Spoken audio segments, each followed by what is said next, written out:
Hey everyone, welcome back. We love to get into the big stuff here, and today is a big one. We're talking about the health of our planet. You got it. We're doing a deep dive into the WWF's Living Planet Report 2024.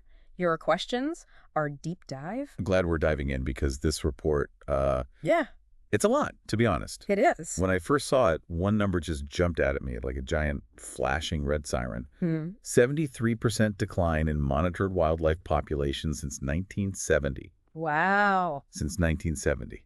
Think about that. That means since, you were calculate a relatable year for the listener based on their age profile, we've lost over 2/3 Yeah. of the planet's wildlife. Yeah, That's huge. it's a stark reality check. Yeah. This Living Planet Index, LPI, it's not just some abstract statistic. It's like we're taking the planet's pulse and realizing it's really weak. Yeah, and it gets even more intense when you zoom in on specific regions. The report actually says Latin America and the Caribbean, they got hit the hardest, 95% decline. What's going on there? It's like a perfect storm of interconnected threats. You've got deforestation for agriculture, especially for cattle ranching, just wiping out huge, vast swaths of rainforest. Right. And then you add in overexploitation of resources, the relentless pressure of climate change, and pollution just seeping into every corner of the ecosystem. Right. It creates this domino effect that's pushing countless species towards the brink. Wow. That's a sobering thought. And it's not just some far-off problem either. The report uses this really powerful example of chinstrap penguins in the Antarctic. Their numbers have just plummeted since the 80s, and it's directly linked to, to us. Yeah, and it's our actions. Just imagine these penguins relying on krill, these tiny creatures that need icy waters to thrive, but climate change is melting the ice and overfishing is scooping up the krill that are left. Right. The penguins are left just struggling to find food to raise their chicks. It's a stark reminder of how our choices ripple across the globe, impacting even these really remote corners of our planet. Yeah, it's like we're pulling threads out of a tapestry and expecting it to stay intact. Exactly. And it's all connected. It is. And these interconnected threats are pushing us closer to what scientists call tipping points. Okay, tipping points. Yeah. That sounds a little ominous. Explain it to me like I'm back in science class, but without the pop quiz, please. Okay. So think of it like a seesaw, right? You can add a certain amount of weight before it suddenly flips and changes its state entirely. Okay. It's the same with ecosystems. Gradual changes, often driven by human activities, they accumulate until suddenly, bam, the system flips. A great example is the Amazon rainforest. Okay. Yeah. The Amazon, you mean like that huge rainforest? That's a long way from, a lot of us. Yeah, but it's closer than you think. Really? Because it could reach a point of no return, and the consequences, they would be devastating. Okay. How so? Okay, so right now, the Amazon's like this giant lung for the planet, right? Absorbing tons of carbon dioxide. But if we hit that tipping point from deforestation, from climate change, it's like that lung gets infected and it starts spewing OUT carbon, making the whole planet sicker. Oh, wow. It's a domino effect, pushing us further into climate chaos. Okay, now that's just scary. And this report, it says there are other tipping points out there too. Like, what else? Sadly, yeah. Think about coral reefs. Okay. They're already getting hammered by, warming oceans. Yeah. But if we hit that tipping point, if they just collapse entirely, it's not just, the pretty underwater cities that we lose. Millions of people depend on these reefs for food and their livelihoods, for protection from storms. Right. They'll be impacted too. It's a ripple effect. Wow. It's not just about nature anymore. It's about us. Okay, so we're potentially facing these domino effects, these points of no return. I mean, it's a lot. Is there any good news in this report at all? Are we doomed? Well, that's the thing. It's not game over yet. The report makes it clear that we're at a crossroads, but we still got a choice about, which path we take. Think of it like we're standing at the edge of a cliff. Okay. But there's still a path back, a way to shift course. Okay, I'm listening. What does that path look like? I need some hope here. Don't worry.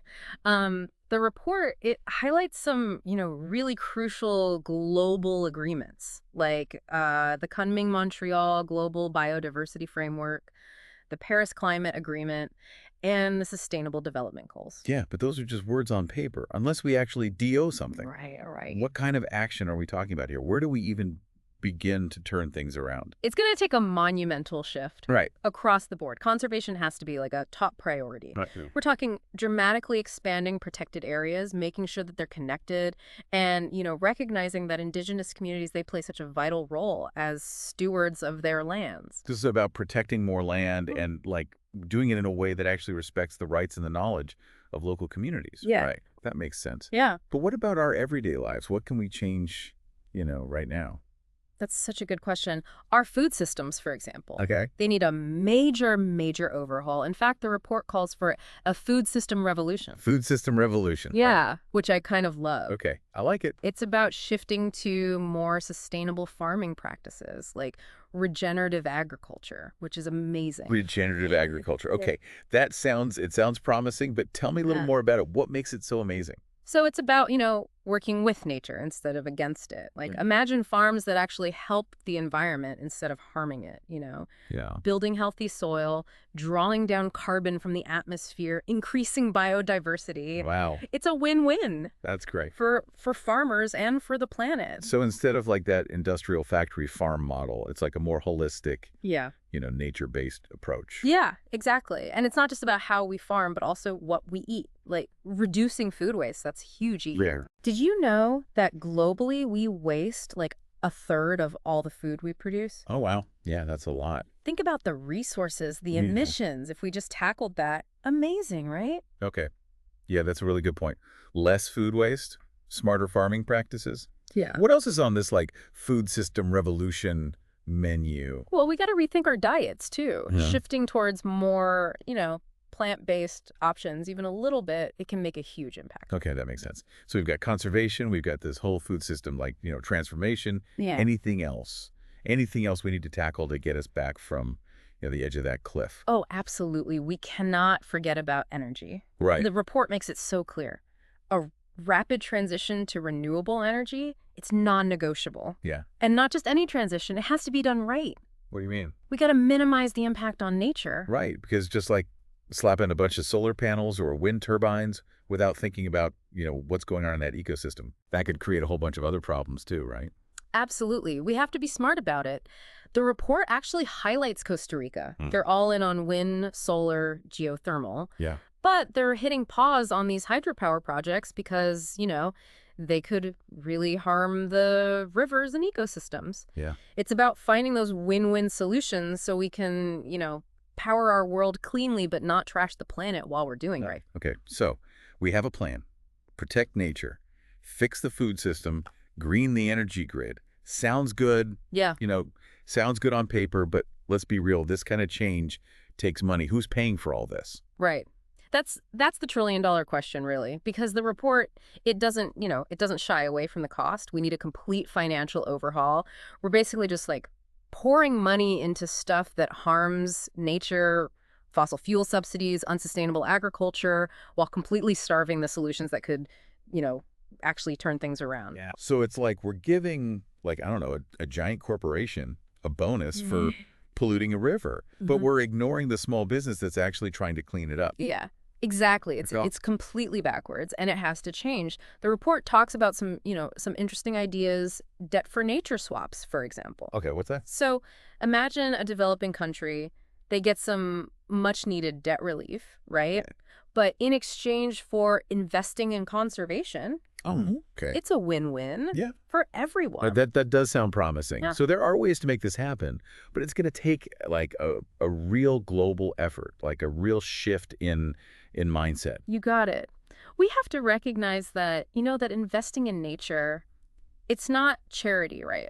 Right. It's about protecting our own future. This planet, this web of life, it's our life support system. Right. We mess with it at our own peril. So there's no planet B, right? Exactly. This is it. This is it. Yeah. And the time to act is now. The report's a stark reminder of the challenges, but also a message of hope.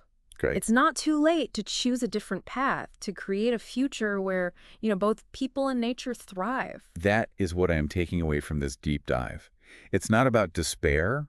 It's about action. And it's about asking ourselves, what can I do? What choices can I make to be a part of the solution? Yes. Every action, no matter how small, it ripples outward. So choose to be a ripple of positive change. I love that. Well said. And for our listeners, if this deep dive has, sparked your curiosity, head to our website. We've got links to the report. We've got tons of resources on how you can get involved and, be a part of the solution. Until next time, keep asking those big questions. Keep diving deep.